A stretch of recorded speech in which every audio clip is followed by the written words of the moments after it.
Welcome down to Metalarium Pages. It's a great pleasure to talk with you about Foretoken, this new album triumphs, and more things related to the metal world. Well, we're starting, I think with a common question because the band presents their first album at the beginning of the pandemic of 2020. Now you are releasing the second album after far away from the pandemic. How was the band during these 3 years?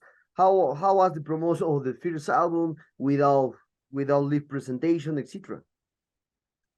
Well, so when we first started, like you mentioned, it was during kind of the pandemic. Things were a lot different in terms of just the number of bands that were touring, and so that wasn't really something that was open to us at the moment. And so, kind of the whole reason we started the band anyway was my guitarist Steve. So he wanted to play around with more symphonic elements in music. And so he started just kind of doing this all on his own. And originally, there was no vocal tracks or any sort of actual drummer in mind. He was just using just a drum machine for it. And so eventually, the guitar tracks kind of kept on evolving. Sorry, my cat.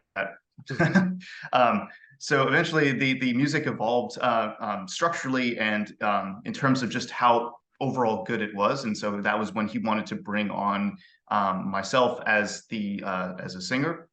And that's when we discussed, well, we want to have somebody on drums who is not only good, but kind of their style meshes well with our own. And so we made the decision we'd like to work with Hannes Grossman because he's one of our favorite drummers of all time. And so we messaged him, and he said he'd be happy to play for the album. And so that was kind of everything that led up to the first album, Ruin. And so promotion during that time was a bit tougher. Everyone was kind of releasing albums because it was more just if you've got them, release them. No one's going anywhere. At least give them music, give them something to hear. And so there was a period of time where everyone was just releasing albums, and sometimes they would be forgotten, the same week, same month that they were released. So they weren't really given as much time to breathe, if you will. So we wanted to, since that time, when we released it came out in 2020, I believe. One of the things that we wanted to do was because we were all in lockdown still, COVID was still persisting. We wanted to just begin writing more music. And so what we did was that we just completely shifted back into writing mode. And towards the end of writing Ruin, we realized there were certain things that we wanted to do. We wanted to eventually turn this into a live performance band. We wanted to find a second guitarist, bassist, drummer, all those things that we would need. And we would also want to write music that would be cooler to play live, right? Some things that are a little bit more energetic, things that are a little less grand in terms of song structures. Because on the first album, there are some songs that were 10 minutes or more, and those would just be, kind of a pain in the ass to play live.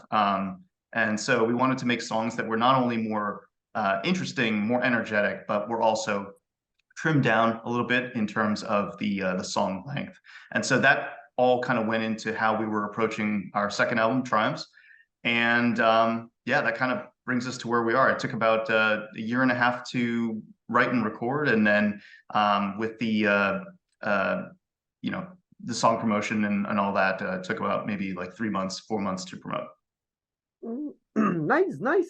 Now, so can we say that this Triumphs was composed and written during the pandemic? So, for the most part, it was.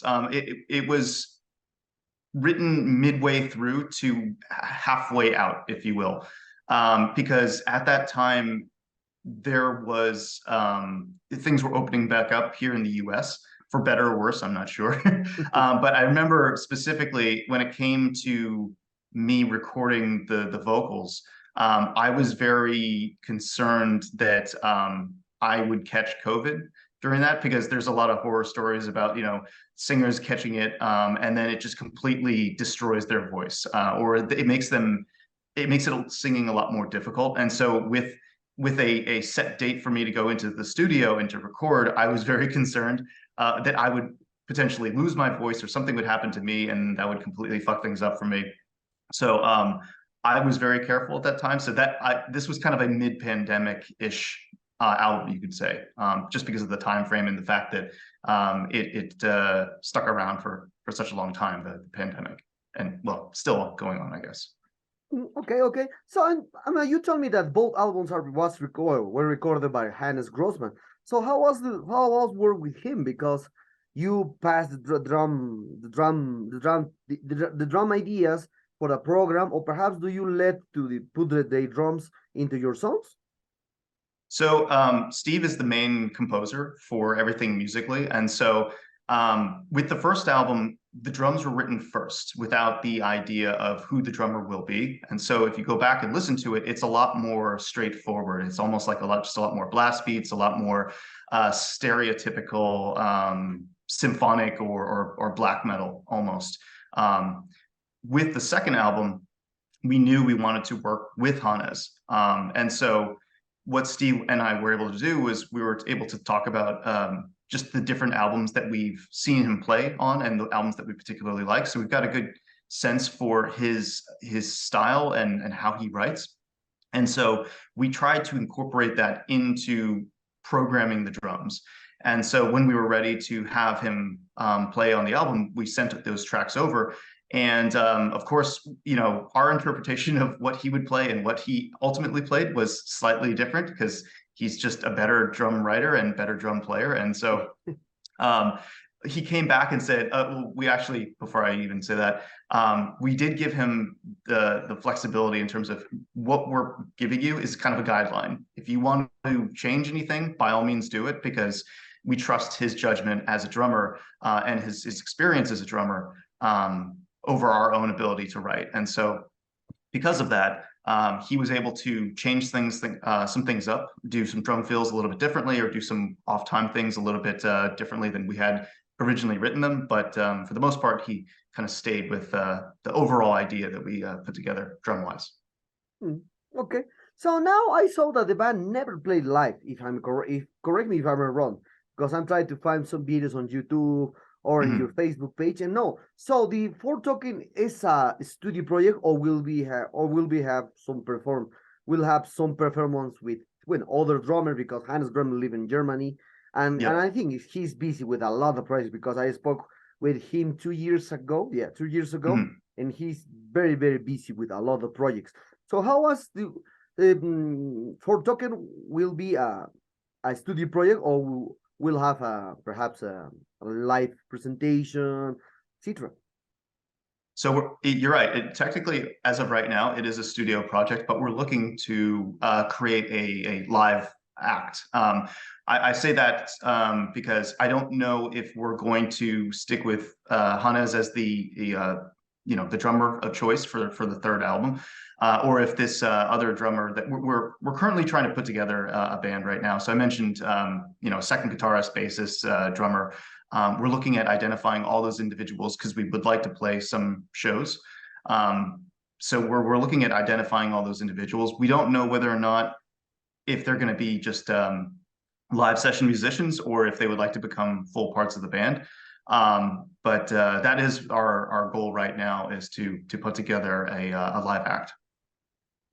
Okay. Well, so you told me, I think you told me that you are composing the third album, because you are select again to Hannes Grossman to record as well. So this new album was in the same vein from the Triumphs, or perhaps more far away, because this new album for me has a lot of influence from more Principium S from Finland, that is a very attached from this sound.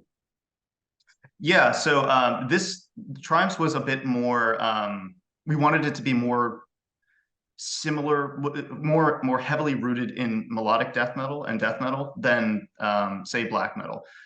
With the first album, Ruin, it was more kind of focused on almost like symphonic melodic black metal, and we shifted more towards that melodic, to your point, like Moore's Principum Est, and Children of Bodom, and Winter Sun, and that kind of style, that kind of guitar. We wanted that energy and that level of guitar playing within our music. Not to say that we kind of just stayed with that particular style, because if you listen to the album, there's other slower songs in terms of tempo, ones that are a little bit heavier and ones that are more death metal like than melodic death metal. But we tried to play a variety of different styles, because ultimately that's kind of what is becoming Foretoken. It's all of the different styles that we really appreciate from the late 90s, early 2000s. And we kind of wrap them up and play them through our lens, if you will, right? What we're trying to do is interpret what we heard and then kind of build off of that from a strong structure wise, as well as including symphonic and orchestration elements in the back to really highlight and make it sound more grand and cool. Mm.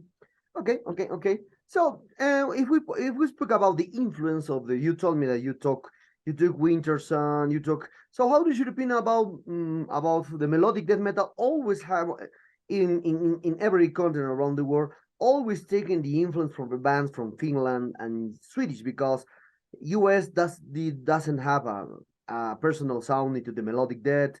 Equally, South America, Japan, just Swedish and Finland. Do you think with these new triumphs you will open the door with perhaps the first band of the melodic death metal with their own sound? I'm pausing for a second because I would like to say yes, but the intention of including that style of music wasn't to become more, I guess, more popular. I guess it was more just we just really like that style of music. And to your point, yeah, in the US, we seem to not be following trends. If we really wanted to become popular, we would, probably do deathcore or something else that's right now, or old school death metal. There's a lot of bands that are coming out now that are kind of falling into one of those two camps. We want to just play what we want to play. For us, how we define metal is that era of time, in that late 90s, early 2000s era, and just so happens that's that kind of like Scandinavia metal boom, right?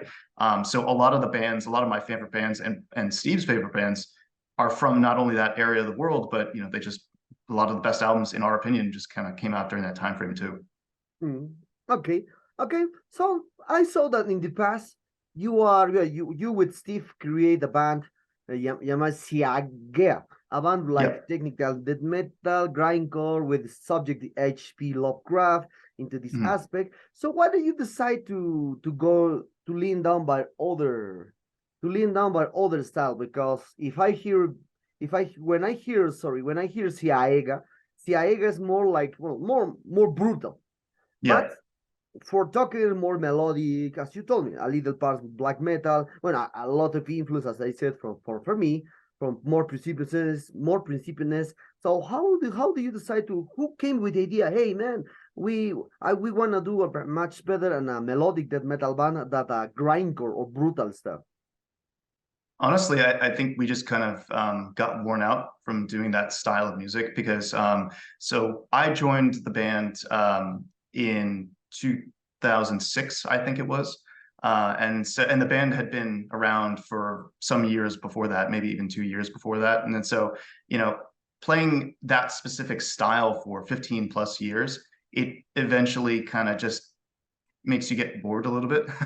And so you want to do something more. And even our practices, when we would all be hanging out together, we would just start, jamming on a riff or a song, and it just so happened to be more melodic death metal, than even say, death metal or grindcore-esque. So it's something that we've always kind of liked, but we never really incorporated it into our music at the time, because to your point, that style was very kind of set. Like we were very much rooted in like a early Cryptopsy, Morbid Angel, that kind of even Behemoth, some of not their black metal stuff, but their early stuff like death metal stuff like Demigod and such. That was kind of where we were more set in terms of what we were playing.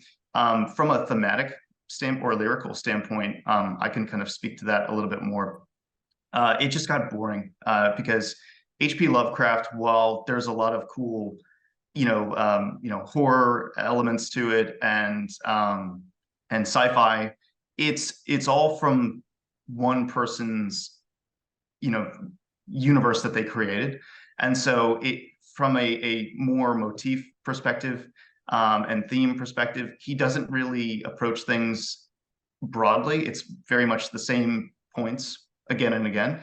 And so one of the things that I wanted to do with this next band that we were forming was not be limited by what I could talk about. So I wanted to utilize global traditions, because there's a lot of really cool subjects and themes and stories that are within mythologies. And they all say, even if they're the same topic, they say something different because of the culture that they come from. And so I wanted that to be a part of this next band that we were doing. And so that's kind of the shift away from the Lovecraft to the mythology aspect. Mhm. Well, as I told you, your previous bands, Tiaiga, talk about the HP Lovecraft. As you told me now, the Foretoken now talking, speaks about mythology, legends, and I always see like a like a Greek and Roman aspect into the lyric, seeing the cover art especially.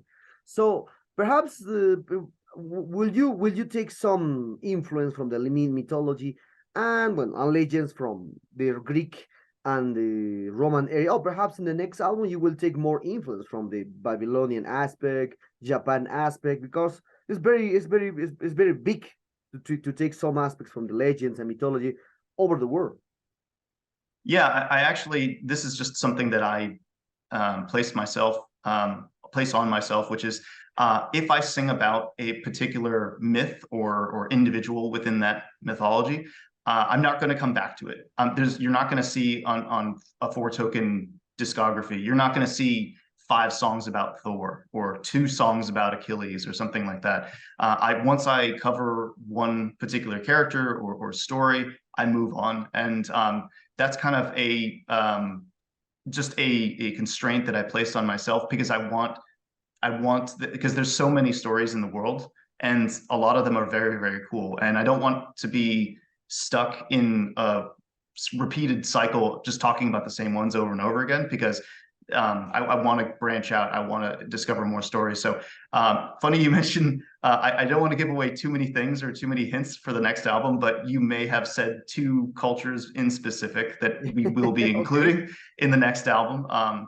That's one of the things that I am trying to focus on a lot more, is to be a little bit more expansive with the different cultures that are included, because there's just so many cool things that are discussed, from a world sense. Why not include them, right? Yeah. Other aspect, other aspect that I usually think, because when I think in the melodic metal, and I usually a band like doing like conceptual albums is Insomnium from Finland. They love to do conceptual albums with the melodic metal. So perhaps do you have in mind for perhaps when you create Foretoken in some way with this mythology and legends, create a conceptual album, perhaps in Ruins, Triumphs, or perhaps in the next one? Who knows?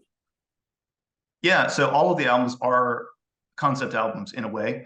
So the band name, it kind of works together. The band name is Foretoken, and that means a sign of things to come.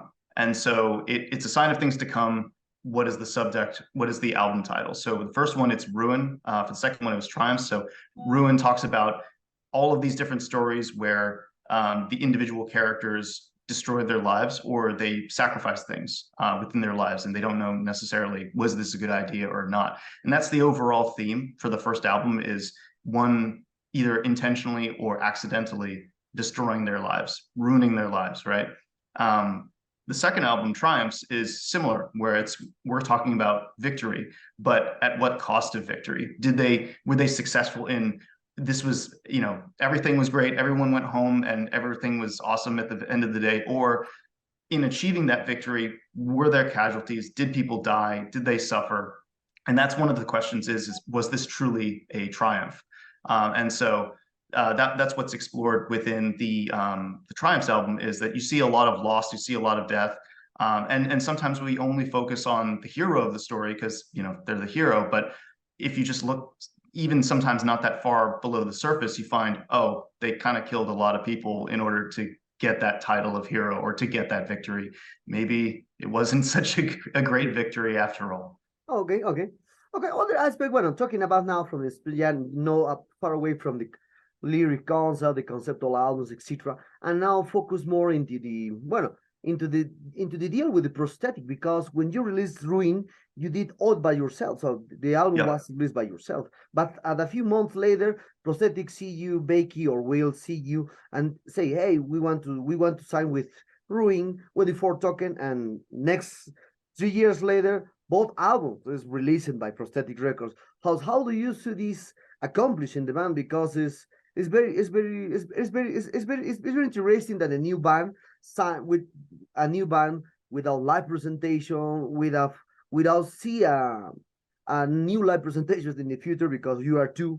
At this, I know it's very difficult to get more musicians involved in a live presentation. But even obviously, but sorry, but prosthetic records encourage you to release new album. So how was the deal with prosthetic records, and how you feel with the accomplished to release with one of the big labels around the world? I guess I'll start with your last point first. It's amazing. Honestly, I know that now in our current era, we don't technically need a label. No one really technically needs a label. They can do everything themselves. However, this is not our full-time job, right? If we Steve and myself did not receive any sort of income from Foretoken, it wouldn't ruin our lives. So that is one thing that we are somewhat fortunate to have is some full-time jobs to help us be able to write music and then bring in the resources that we need for an album, whether it's like new guitars or new equipment or software or whatever. So that's one of the things there. With respect to just being on one of the biggest labels, it's very helpful because with so many bands creating music, it's hard to break out from the crowd. And even with prosthetic, I would argue that sometimes there are different levels of label, and prosthetic, they're an amazing label, but they're not focused solely on metal, right? So even within the space of the different bands that are within prosthetics roster, there's so many different bands, which is really cool because it has them have a diversity of different types of bands that are on there. But at the same time, it's not like a Metal Blade or a Nuclear Blast where everyone, is super into metal. So it's awesome because the prosthetic is able to allow us to do whatever we want. And they've got the resources to get us out into the public eye a little bit more, right? It would be a lot more challenging for us to release an album and for people to hear it than if prosthetic didn't help us. So long-winded, long explanation on that, but we're really grateful that the prosthetic is able to help us out along the way.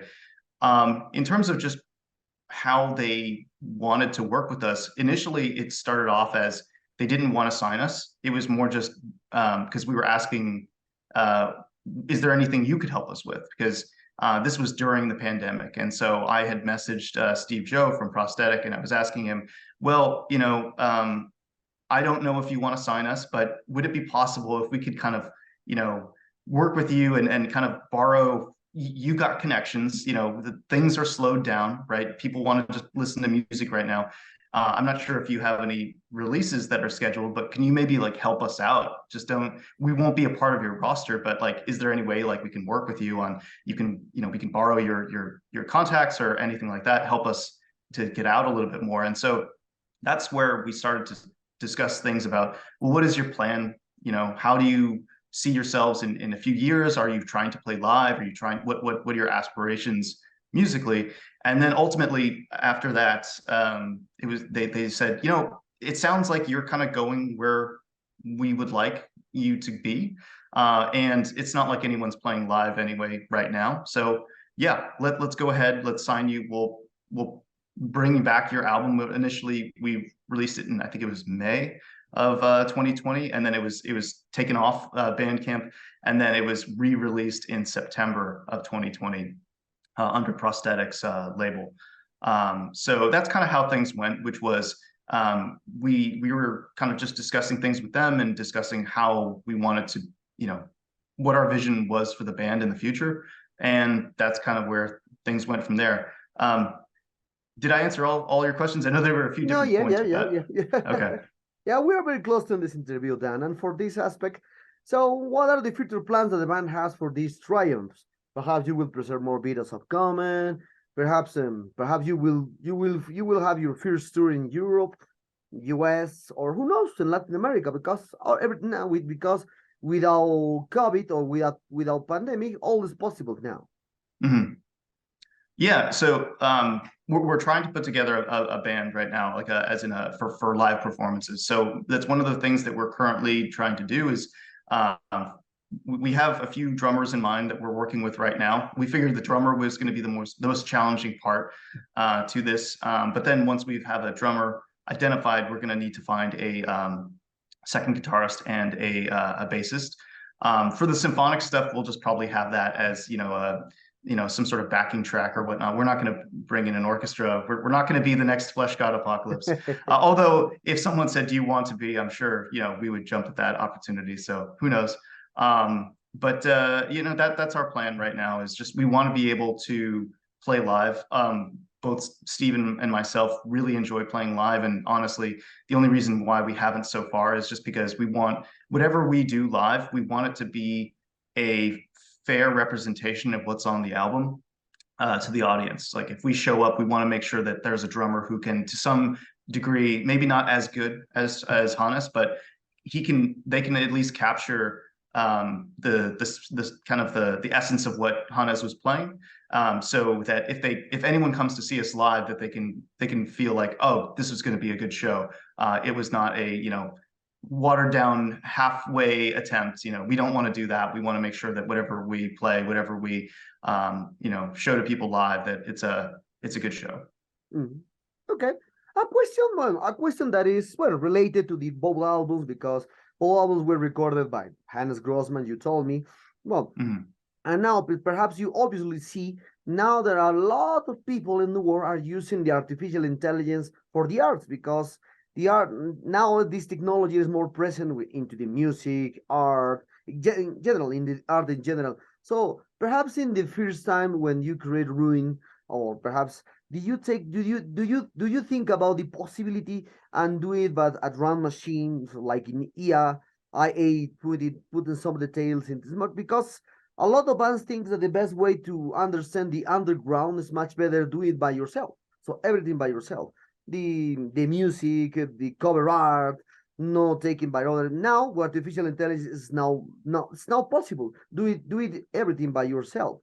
So, what is your opinion about now? The artificial intelligence is more present into the music, and perhaps in the first time, did you think about the opportunity to use this software? To be honest, it's not something that's really crossed our minds. It's relatively new, right? At least like there's like ChatGPT, but I know that there's been artificial intelligence for other things. That hasn't really factored into what we were thinking about in terms of how we were going to write music. One thing that, and this might be just my opinion on it, I'm not sure if this is Steve's as well, is that I personally like working with other musicians and artists, because they leave their fingerprint on the overall work, whether it's somebody who's painting a cover for us, or Hannes who's playing drums, or Brandon Ellis who contributed his solo on one of our songs. I like working with these individuals because they're able to contribute something that is a part of who they are as an artist or as a musician, and that's something that I just really enjoy. I think that that's lost if you automate that part of the process.